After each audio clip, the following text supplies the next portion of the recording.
Estou neste momento aqui representando os Guarani e Kaiowá, fazendo essa abertura maravilhosa aí em nome dos Kaiowá. A gente também tem assumir o nosso papel e ser um Guarani, ser um Kaiowá e mostrar que nós também temos as nossas competências aí. Acabamos de assistir primeiramente a reza de Guarani, de Kaiowá. É um prazer recebê-los todos em Campo Grande, os Guarani de Mato Grosso do Sul.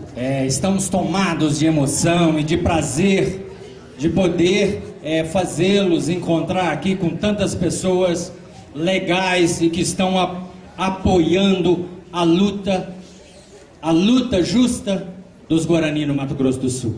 Meus parabéns, e com certeza esse projeto vai deixar uma marca aqui em Campo Grande, né, da presença dos Guarani, que não vai se apagar mais, né?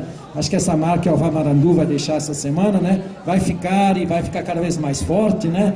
E aí essa cultura tão forte, né, no âmbito do Mercosul, né? Acho que esse evento que estamos aí assistindo, né, ele vai deixar essas marcas que vão daqui por diante, a gente não vai poder mais ignorar. Parabéns e muito obrigado. E uma coisa importante da Petrobras, no caso, tão importante quanto resgatar, né, a memória, a cultura do povo brasileiro, é também preservar. Então é o passado, o presente e o futuro, tudo junto. E eu acho que o momento é esse aqui agora. E que para nós temos que afirmar e reafirmar todos os dias da importância de vocês aqui na nossa nação, na nossa identidade. Quando a gente desenhou esse projeto, a gente queria que esse protagonismo dos povos guaranis fossem de fato levado a cabo, não só nessa ação, como no Encontro Sul-Americano dos Povos Guarani. E o que é mais importante, esse Encontro dos Povos garantiu que nós vamos ter um Conselho dos Povos Guaranis da América do Sul, dentro do Mercosul Cultural.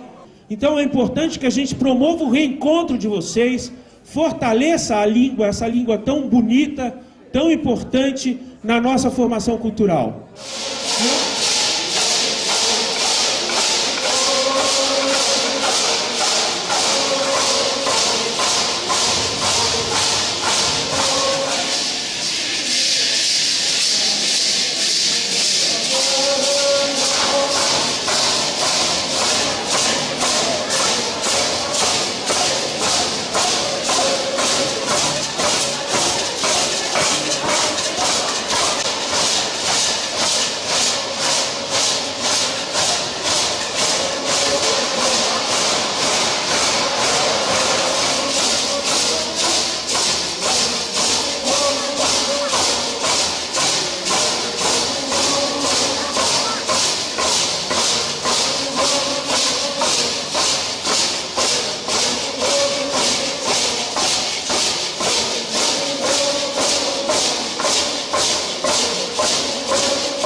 Go!